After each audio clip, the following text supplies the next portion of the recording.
Hello, everyone, and welcome to Africa Fire Mission's weekly virtual training session. My name's Mike, and I'm the programs director here at Africa Fire Mission, and we're so happy that you took time out of your busy schedule to join us for today's training. Today, we're joined by Craig Duck. Craig's retired firefighter from Washington, D.C.'s Fire and EMS service. He's been volunteering with Africa Fire Mission for almost as long as we've been in existence, and he's served a lot with us through his role as our chaplain and doing a lot of great stuff for us. So we're so excited to have Craig back here and joining us again for today's training.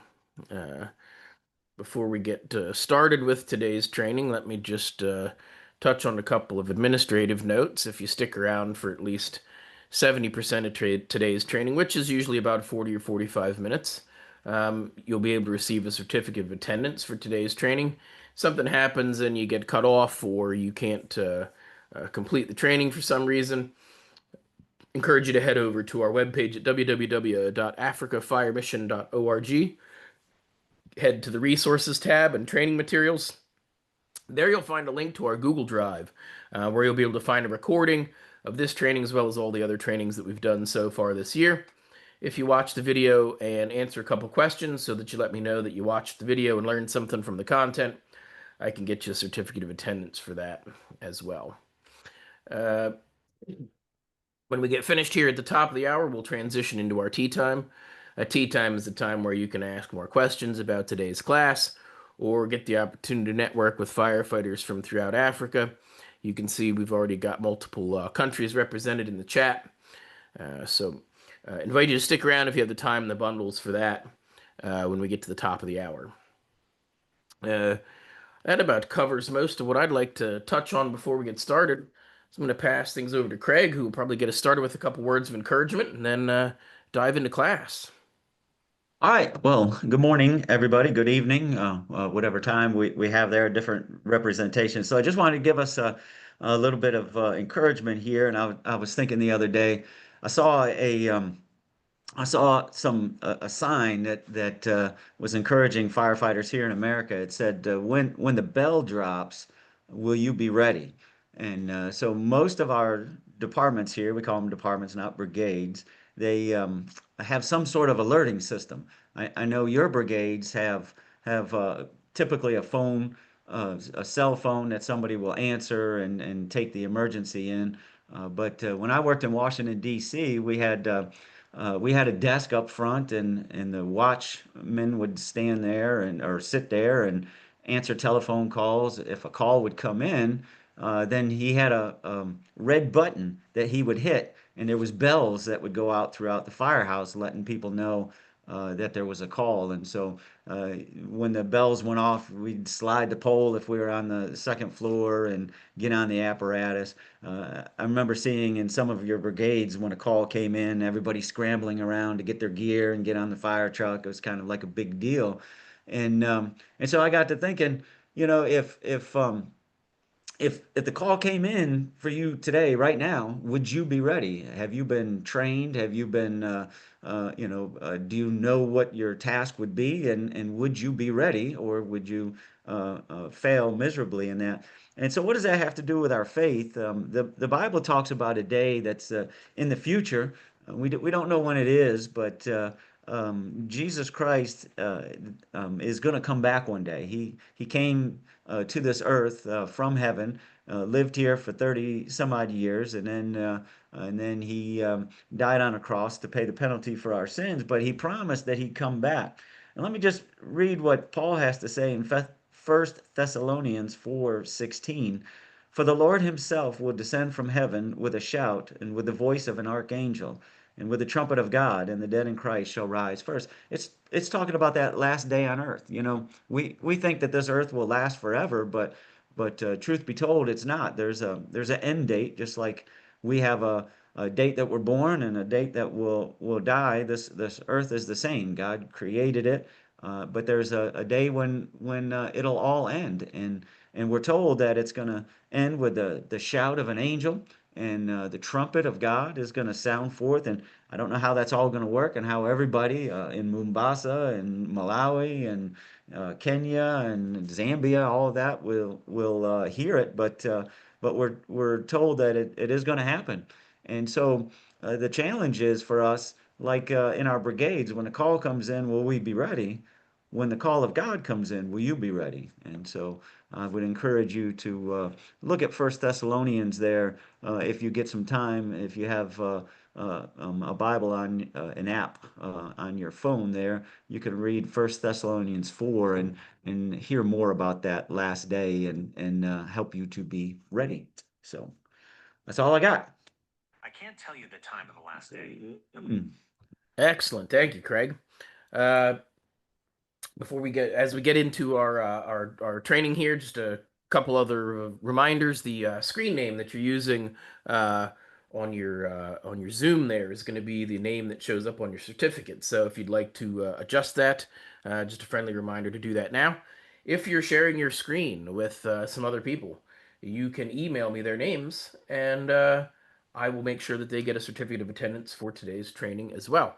So I'll just drop that information in the chat for you, so you guys can take care of that if need be. All right, I think without further ado, Craig, I'm going to let you dive right into today's topic on building collapse. Right. Let me get it up here. All right, so today we're talking about building collapse. And so if you registered for a different class, you might have to go to a different room, but that's what we're talking about today. And so can you picture yourself in your brigade a little bit later on? The phone rings out and you're alerted to a building collapse in your area.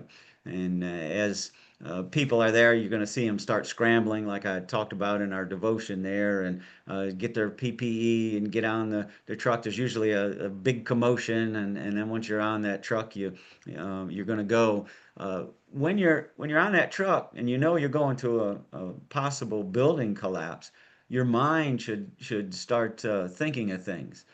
We always like to be ready when we have a call, and so as we're responding to that call, we should be thinking of things that we might do, tasks that we might have to complete. So as you have that, you putting your PPE on and stuff, what is the crew? What is the capability of the crew that is with you? How many calls have you been on to a building collapse? What kind of building are you going to?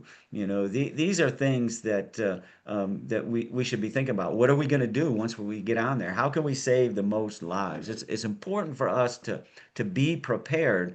We don't want to react to things. We want to be proactive and do the right things. Building collapses come in all shapes and sizes. It could be something as simple as you go to an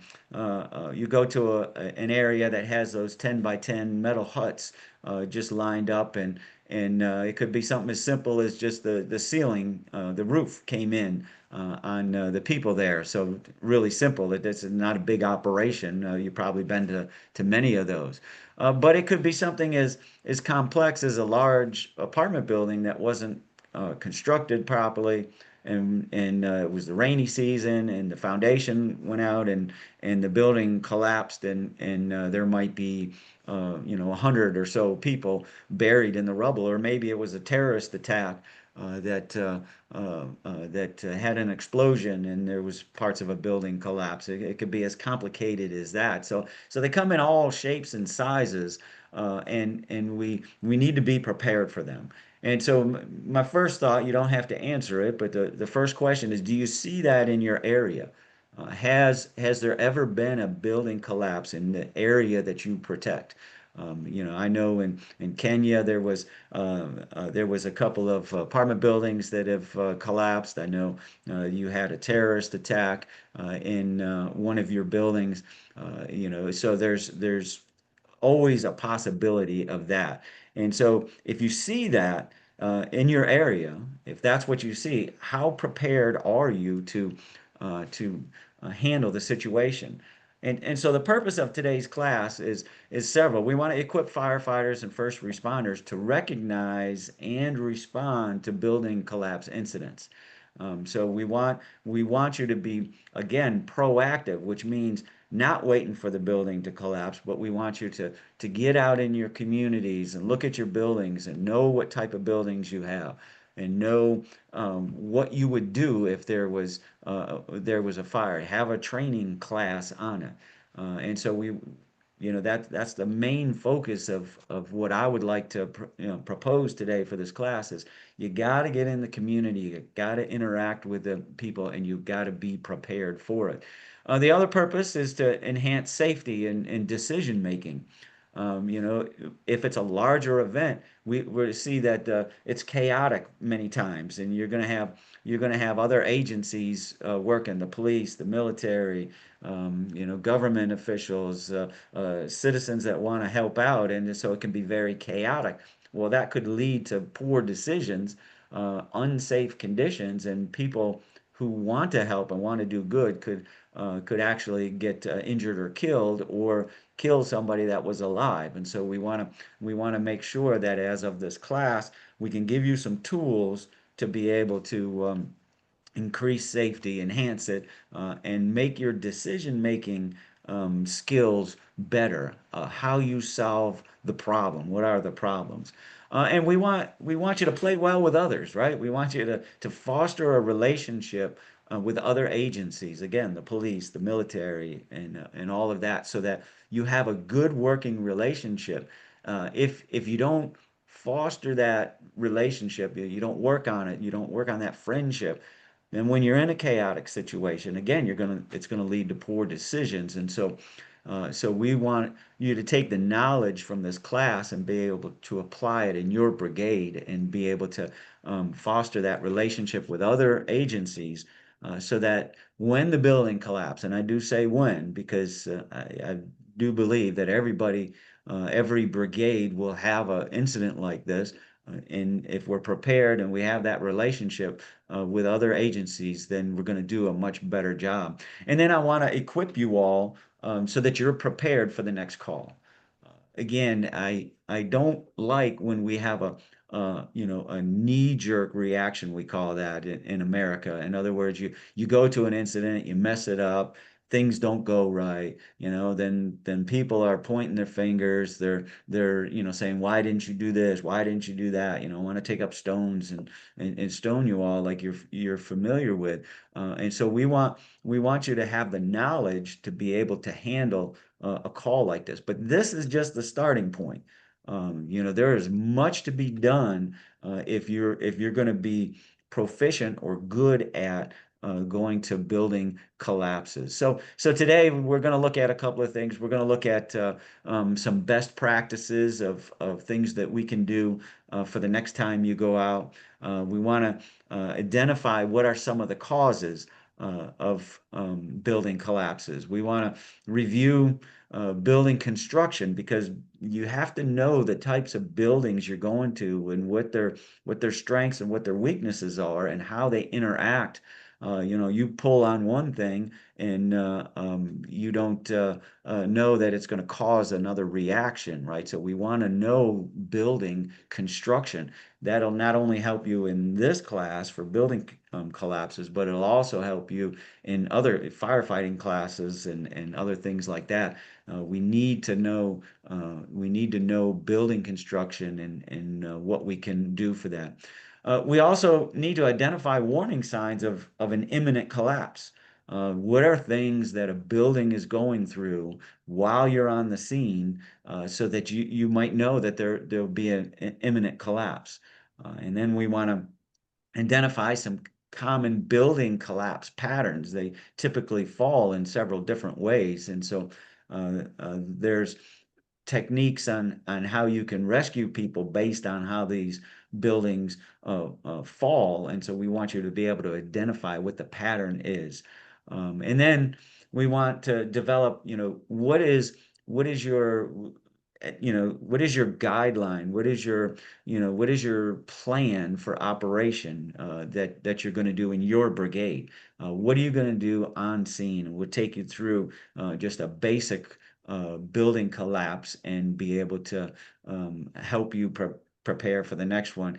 And then the biggest thing for this class, and AFM is big on this, is we want to foster. We want you to keep learning, always learning. I'm so thankful that you all have, paid the money. I know you have to pay for the bundles. You have to, you have to make a commitment to be in this training because you want to be a better firefighter. So, with building construction, you have to keep having a learning attitude so that you are prepared for the next time. So let's dive into before the incident, and that's the most important time. So that's right now. That's before the building collapses. What are some things you can do? First, you can take a survey. What do you see? Do you see in your community buildings falling down? Has this ever happened? Is this class relevant? Do you see it?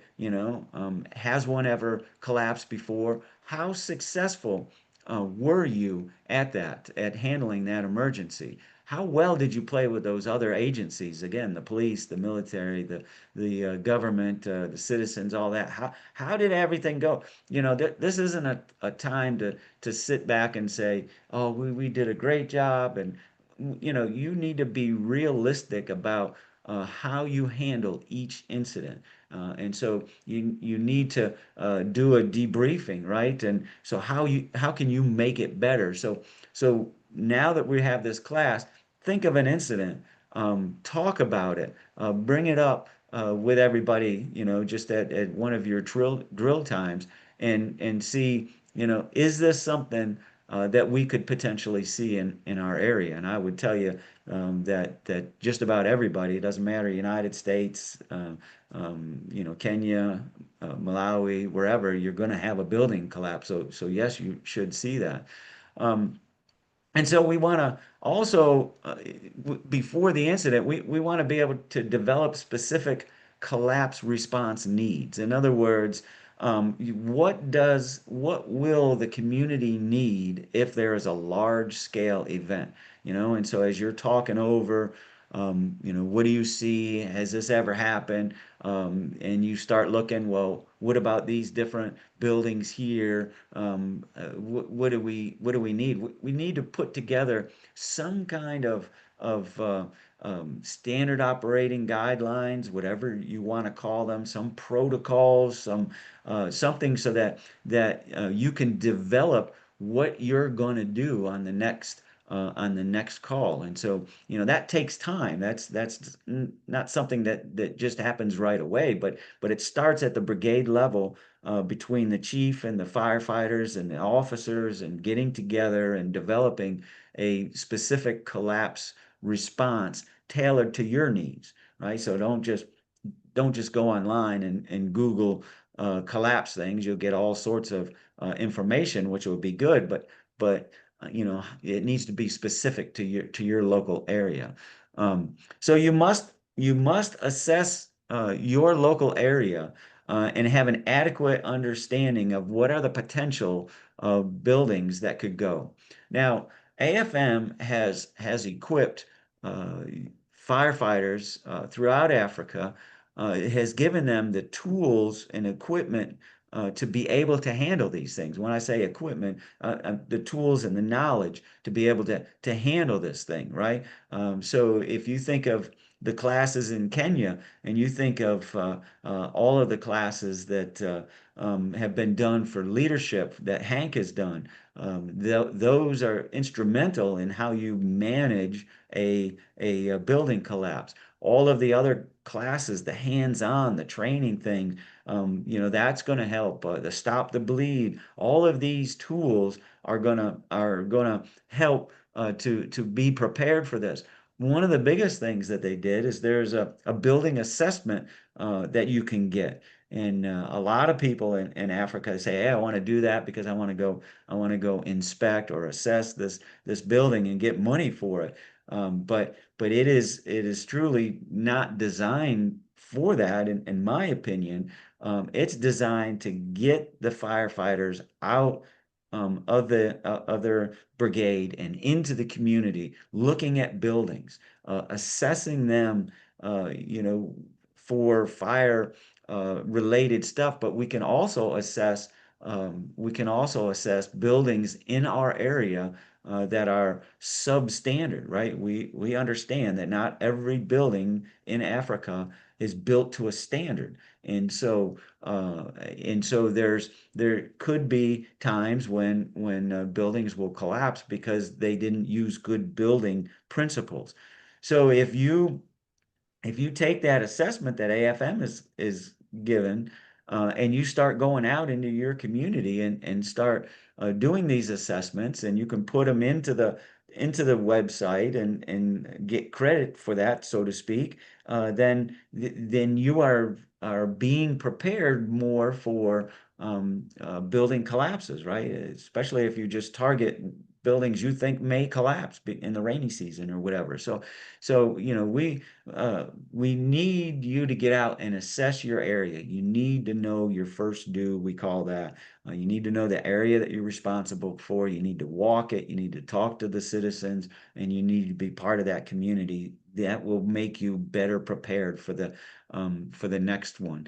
We should also do an assessment of our brigade, do an honest assessment, and this is something that the chiefs can do, and then they can take that assessment to their local government if they need more resources, right, to try to get more equipment or more people or better pay, whatever. And Hank has done a beautiful job in the symposiums that AFM has done. But we need to assess our local brigade's readiness. How ready are you to be able to handle the situation? And so that's something that you all are very good at, identifying a problem, right? What are the challenges? And then being able to overcome those challenges with local available resources. That's the best way to be able to manage an incident. And so when we do an assessment, you do an honest assessment, so that the chiefs would have something to take to the government. Hey, we need more firefighters if there's building collapses. We need more of this, we need more of that, whatever. And then you can start working at improving. Bring other members from other agencies into your planning. So if you think of if you've attended a symposium in Kenya, and they do a great job the last few years of having an incident that they'll do, like a mass casualty incident. I think there was one where a plane had reportedly come down, or they always come up with it. And you think of the time and effort that AFM put into making that scenario happen. And so you would have to do the same thing. It might, if your brigade decides today that, hey, we want to have a drill, a training, then, which is so important, then bring in these other agencies. It might take you a year before you have a practice run at this. But there's so many components that need to come in between what we call the incident command system, between communicating between other agencies, between assigning tasks, between getting the citizens to fall in line because they want to help, but you want to do the right thing. So, you know, uh, hopefully this class will foster that your brigade will want to do a practice one, and then we want to be able to bring in other agencies. And again, it could take you up to a year to be able to do that. And again, use that assessment form that AFM has developed, and now you'll have a log on all your buildings in your area. It'll be it's so critical for your brigade to be able to do that. So that's one of my biggest challenges. Conduct a meeting and create an atmosphere where you look at all of the challenges, and then you find the solutions. So be good at that. That's one thing you're good at. Um, uh, Figuring out how you're going to solve these problems. And I love sitting in classrooms when they do it. Do that in your brigade. and to prepare to be ready for the incident. Now I'm going to take a look at some causes of building collapse because there's all sorts of things that are going to make a building come down. I mean, everything from poor construction, right? We know that there's gravity that is pushing down on everything, and so if you don't build these things in the proper way, then this gravity is going to win, and the building is going to fall down. But earthquakes, which I know are not too common in Africa, but I do know that floods and heavy rain are, and there is a lot of calls for that. High winds, tornadoes. I don't hear too much about that or hurricanes, but still high winds are possible, and it just seems like the world's weather patterns are going crazy here, and so there might be a possibility of an earthquake or of high winds, things like that. We also can have a building collapse because of fire, right? So fire is another one of the building's enemy, right? Gravity being one, fire another. The longer it goes on, the more chances that the building is gonna collapse. That's why we put collapse zones out. That's why we work on making sure firefighters are safe.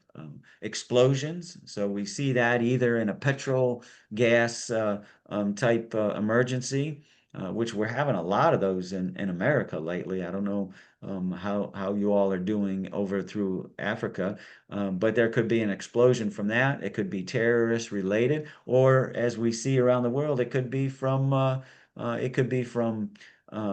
war, right? As Israel is lobbing bombs over, and as Russia is lobbing bombs over, then firefighters have to pick up the pieces, and that could cause buildings to collapse. And then overloading. And that's a problem from time to time I've seen in Africa is where a building just has too much of a load, whether it's um, uh, people or material, things like that. But these things, all of these things can cause a building to collapse. And so as we look at a collapse due to fire, we'll just take that one. Um, we know that heat weakens steel and wood components, right? And so the longer that the fire is on there, and these materials are holding up the building, the better chances of a building collapsing. And so you might have seen pictures where firefighters are standing right out front, lobbing water in, and a wall falls down on them. And so that's a building collapse. And so uh, we can be injured or killed because of that. So we want to make sure that we don't put ourselves in that position.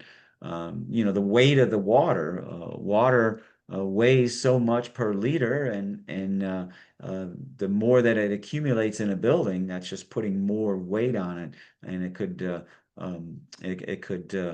fall in. And then the structural fatigue, we call that, right? With these long fires, even in a high rise type setting, that could cause it to fall. And then, terrorist events are probably one of the biggest things of weakening a building. They might have an explosion, but that starts a fire, and then it's just um, finished off with the fire.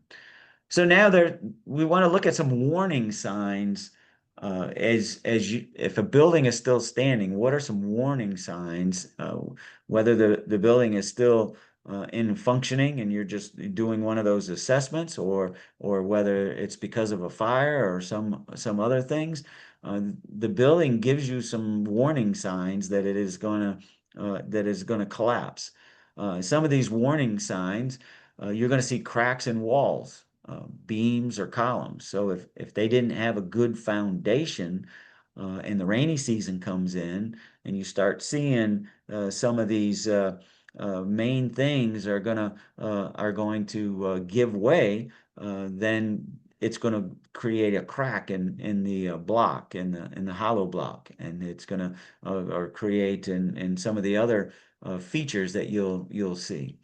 You might see sagging roofs or sagging floors, bulging walls, right? They're getting kind of pushed out. Unusual sounds. When a building is making a sound, that is not a good thing. And uh, I'll tell you just about an incident that my in-laws were part of.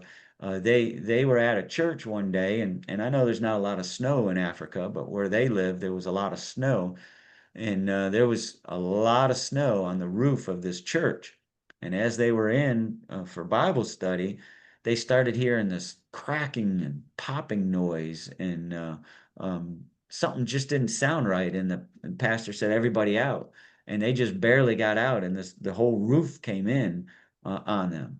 So if you can imagine, if you're on a fire in a high rise and you're pumping all this water in, and you start hearing these groaning sounds because of metal moving, or you hear some popping noise, things like that, then that might be an indication that this building is getting ready to come down. Foundation issues, which I would think that that would be a lot of the problems with over in Africa is a poor foundation. They don't dig down enough to get to a solid foundation, and so again, the rainy season comes in, and you're not able to it's not able to hold the building up. Crumbling concrete or exposed parts of the building that shouldn't be exposed, like rebar and things like that. And I'm not talking about how you build buildings over there with you might build 3 stories in a say a school setting, and then on the top of the roof area you leave the exposed rebar. That's because hopefully you're going to put another couple of stories on. But what I'm talking about is an event happens. Maybe you get a small little collapse of that hollow block, and some of these rebar is exposed now, where it shouldn't be. That's where we're in danger of having issues that we don't want to have. Now, this is a lengthy set of slides here, and my purpose is not to go over each one of these things, but my purpose was to put it on here so that you can go back to the website that Mike had talked about and look at some of these things and be more proficient at building construction. And so you know that it'll help you in other areas. And I'm pretty sure that there've been a building construction class before, or several of them, that you can look at it and be more proficient. The more you know about buildings, the better firefighters you're going to be able to note. So I'll just note a couple of these as we're going through it. So that we have an understanding, like the first one being a bearing wall. What we mean by that is the wall supports things. So if you think of just a simple illustration of that would be one of those a square 10 by 10 tin hut. And then I don't know what you call them. I apologize for that. Yeah, I forget the length of you all. But anyways, if you think of the outside walls, you're going to put the wood truss, the wood support on top of those walls. So that means those walls are bearing the weight. Now, that's a simple way to understand it, but it's important because if you're trying to get to people and you're fooling with a bearing wall, all right, that has weight, you could bring down the rest of the building if you don't shore it up. In other words, put supports for it. And when you get into building collapse, um, uh, protocols and building collapse, if you were to get more training on it, shoring is one of the things, to be able to shore up a bearing wall. So it's important to know the difference between that, the difference between the joist on a floor, or a truss, or so a support, so that when you go to an incident, you're talking the same language to the other firefighters. That you say move that beam or move that joist or move that truss or whatever, then they'll know what you're talking about. So just a few of those columns. Columns are important.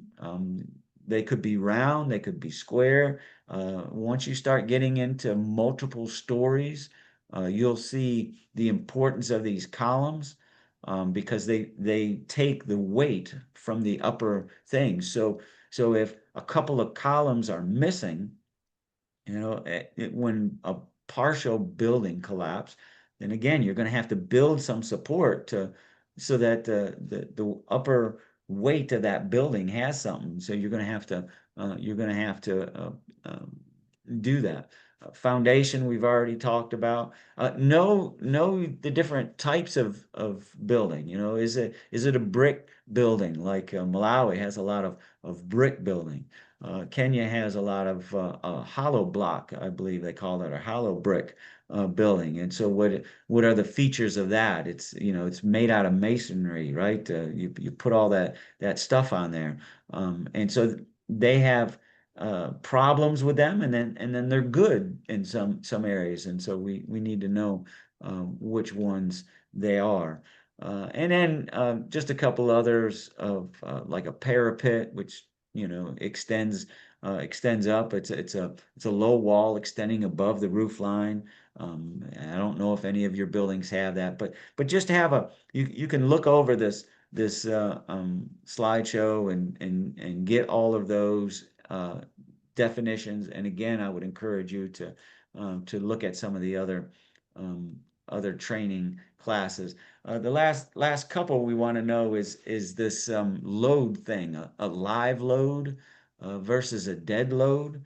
And we're not talking about dead people here. What we're talking about is a dead load. Is once I once I build my building, well, the weight of the roof, that's a load. It's dead. It's not moving. It's just there. If I start putting in machinery or I put in desks or whatever, that's putting a load on the building. That's putting a strain on the building, but it's not moving.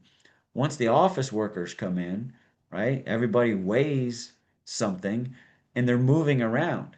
That's called a live load, right? And it moves here and there and it puts strains on a building. And so it's important for us to understand that because when a building is partially collapsed and now you're on that, you're on the top of the pile, well, you're creating a load that's moving around, right? That's potentially going to cause some other thing to fail. And so, again, just important that we know a little bit about this construction. Now, one of the big things in knowing and coming up with a plan is how do these buildings collapse? I don't have a lot of pictures in here, and maybe we could make that an assignment for Jose or somebody else because I don't like to always use just pictures from America. I would love to get some pictures in here for Africa, and then that would help you to make a better presentation. But we know that when a building collapses, it's going to collapse in a certain kind of way, right? They all don't just collapse the same way. But we have to have an understanding that when we identify how the building has collapsed, that will create void spaces, and so we need to know, well, where are those void spaces going to be? Now, let me give you an example here. We start out with one of the first type of collapses. It's called a lean-to collapse. So one end of the floor, typically is the floor or the roof, remains supported, right, in that outer load-bearing wall, but part of the inside has has um, has fallen. So it creates like a triangle, like a lean-to. So it was up here and then it just collapses like that. Well, as you can see, my hand here, right? It has a big void space right here. And a lot of times it could be a very large building, but we're going to look for these lean-tos because we know that that's the best possible place for it to for people to survive, you know, and that's one of the leading causes because typically an entire building doesn't collapse unless they shoot a military shoots a ordnance in there and it blows up. uh, 9/11, which tomorrow is the anniversary, if you've seen pictures of the World Trade Center, that was a total collapse. Okay, that was different. There was still some lean-tos, but that was a pancake. And so maybe you can help me out and put in the notes there. Do you have pancakes in? I can't remember. I know we get pancakes when we go over there, but just the little pancakes, put syrup on and we eat. So a pancake would be like this. The floor is up, but then the whole thing just comes down. And at the World Trade Center, it started in the upper floor and then went boom, all straight down like this. So there wasn't very many lean-tos. What we're looking for when we come on the scene is where are those pockets of possibility of people surviving, and where do we look for the in the lean-to?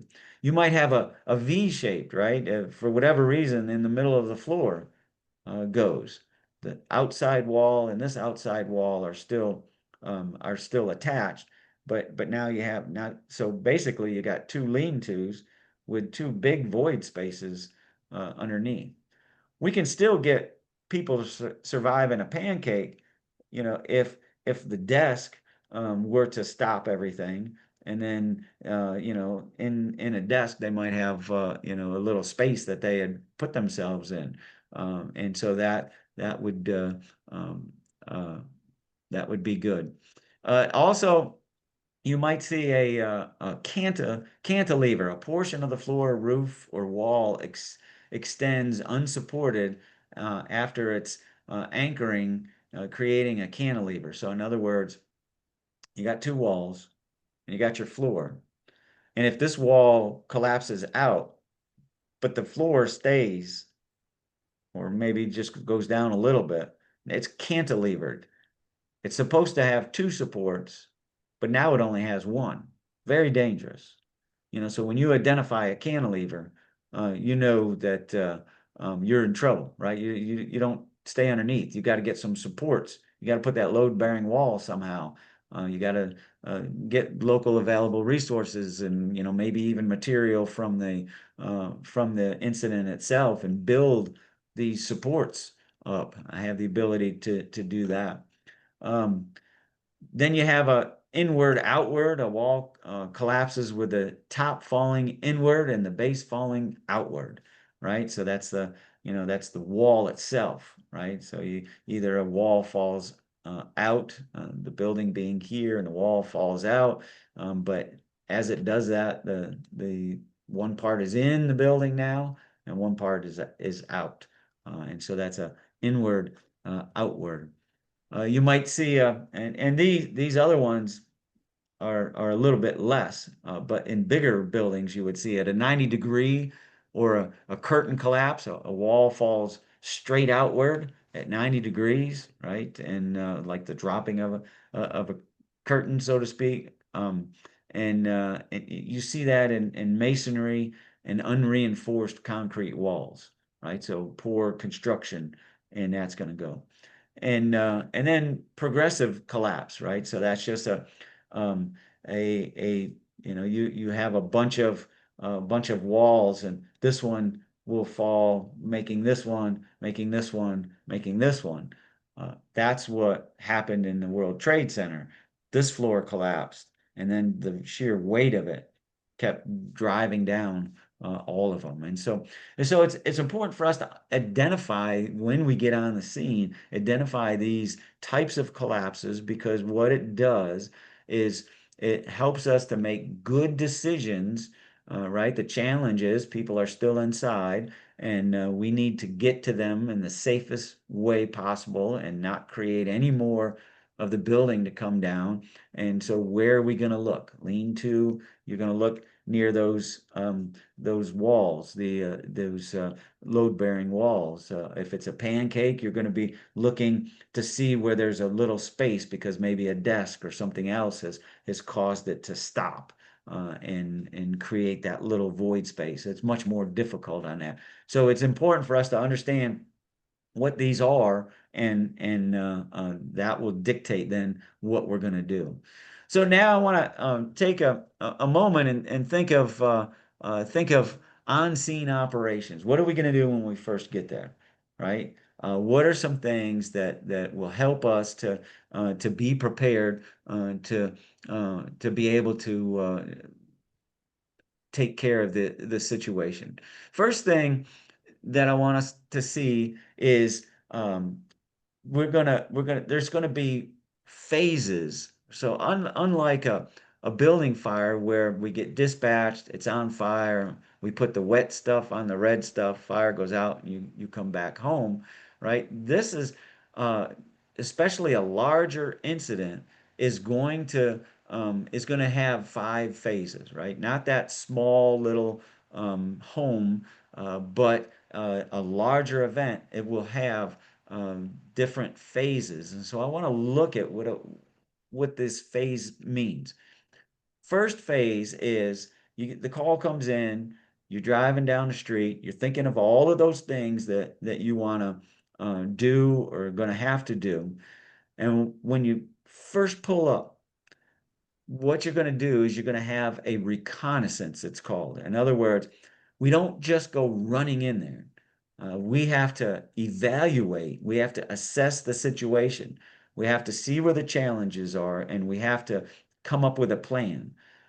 So one thing that if you're able, now not every building is able to do that. I think of a apartment building that has collapsed because of the rainy season that was right next to a water, and so the water's going by, and so you're not able to do a what we call a 360. In other words, go around the entire building looking for things. What do you see, right? You should be looking at eye level straight ahead. You should be looking down at the foundation, and you should be looking up at the roof line. And you should do that in all areas. What do you see? What are the hazards? Where might the potential survivors be? Where are those lean-tos, or what is presenting itself here? What's the type of construction? All of these things are you're like a computer. You're inputting it in. If you're the person that's doing this walk around, and you come back to the chief, and then you go over so that you can make a plan of how are we going to do this. It's so important that you take time to do that. Um, if if it's a large scale event, you're going to want to have the police cordon off the area, to make it safe for everybody. You're going to want to, get things set up before running right in there. So it's so important to do that 360 if you can, and begin to come up with a plan. It has to be quick, focused, but not so quick that you're missing things, but important, the reconnaissance phase. So then after our reconnaissance, and we've got everything in place. The first thing we're going to want to do is we're going to want to look at the surface. How can we get people out? Maybe they're just unconscious. Maybe, if it was an explosion. Everybody on the surface that you're able to get. If they just have light debris on them, you can remove that debris quickly and safely and get them out, right? So that's where all of those classes that AFM has done on drags, where you get people out, how you get them out. That's where you can use some of your civilians, but um, and also the stop the bleed class. If you see people that are bleeding and you have to put a tourniquet, or you have to stop the bleed, all of those classes, that's the time where you just remove. That's the phase of the operation, is surface area rescue. clearing them victims, getting them so that EMS can look at them, they can triage them, and do all of that. Then after that is complete, right? So the first phase is your reconnaissance, looking at everything. Your second phase is get your surface people rescued and out of the way. And then and now is our void search. So again, this operation can be lengthy depending on the size of the building, the number of people that are trapped, the number of supports that you're going to have to put in, and so you are seeking out these void spaces, and you're carefully being able to get to them so that you can get to the people. All right. Once that phase is done, now you're going to go to the selective debris removal. Now, and this could go hand in hand with the void spaces depending on the size of the building. But you're going to selectively remove the all of the debris out of your way. That's where you see people lined up with buckets or even sometimes just using their hands, and you got to move all this stuff. That's where you can use your civilians. You set up a line and you're carefully and selectively removing the debris, being careful because of knowing building construction not to do the wrong thing. And then the last phase after selective again, this could take days, and don't forget, people can survive days. Some earthquakes around the world, people up to a week have been buried in a void spot, and rubble needed to be removed, and they still survived. So this phase, depending on the size of the building, could take a long time.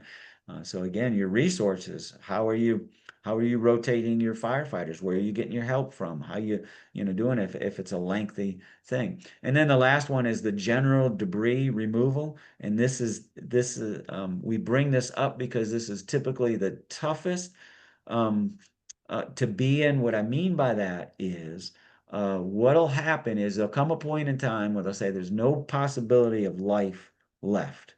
And so now they're going to bring in some heavy equipment maybe and start moving. On 9/11, when they did that, the firefighters were angry. They said, no, we don't want to do that. I can imagine in some communities in Africa, if there was a large loss of life, and you switch now to this general debris removal because it was determined that nobody's alive, that they would get angry. So we should know that when we switch to that, you're going to need police presence or military presence to be able to stop the stoning or the rioting or whatever. That's a potential. You need to remember that. And that gives us the five. Those are five things that need to be done on each emergency that we're doing, and it kind of gives you a step by step. Some of the things, again, this is just an introduction class, right? How do you build supports? How are you able to take resources, locally available resources for this incident? You might have to have it set up in your area that there's a supplier down the street that has wood that you can use, but we all know how that works out with finances. That has to be done beforehand. And so it's important. And so the last point as we wrap this all up here is we want to keep learning, right? And AFM is so much about that. This PowerPoint only scratches the surface. I don't know how you would say that, right? It only takes the first level off of something as you're going down to dig for something valuable. Um, you know, if if your desire is to have the best brigade in your country, which it should be, you must keep learning. Don't just say, I get a certificate from Mike here, and so now I'm no. You have to take full advantage of AFM's material. Look at some other PowerPoints, other classes that were done. Take advantage of their assessment forms. All the things that they have done. Go to a symposium. Do all that. Google and research online if you have enough bundles for that to be able to come, but also regularly train. Get in that community, but regularly train. You're only as good as the last time you did something, right? So if anything you want to do in life, you have to practice and get good at it. You think of the runners that you all put forward on the world stage, and what do they do? When we were in Thika, every morning running, running, running, right? So if you want to be good at building collapse and be the best brigade in all of Africa, you got to train, train, train, and keep it up. So that's all I have for you, and I hope it has been helpful. Excellent. Thank you, Craig. What a great, you know, sort of surface overview of what you need to do to respond to a building collapse situation. Some really valuable information there. And I'll have you send that presentation over to me, and we'll be sure that we post it on our Google Drive. So if you head over to our webpage, www.africafiremission.org, go to the resources tab under training materials, go to the 2025 virtual training, and there will be a folder under there that's titled additional materials. That's where you'll find this presentation. So great job. Thank you, Craig, for joining us today and sharing that knowledge that you've got. Craig's got some firsthand experience in that building collapse stuff on the anniversary of tomorrow's date. Craig was there at the Pentagon on September 11th. He might be a little too humble to say that, but so he's this is some real world experience that you guys are getting from somebody who's really lived and worked all this stuff. So we're very appreciative of you, Craig, for coming here and sharing again today. We look forward to working with you here. Craig will be traveling with us to Zambia in a couple months. So, boy, only about a month. Next month, we're going to be doing that. So, time is moving very fast. Another thank you to all of you out there for joining us for today's training, using your time and your bundles. We don't take that for granted. That you're doing what you can to better yourselves and better your communities. Please feel free to take advantage of those different resources that Craig talked about throughout today's training. And if you think that there's somebody else that might benefit from this training, please feel free to share that registration link. We have plenty of seats here in the classroom, and everybody who is welcome to attend. At this point, we're going to wrap up the formal portion of our training, and as we transition to tea time, we'll open up the floor for some question and answers about today's topic. So thank you everyone for joining us, and I hope to see you all again next week.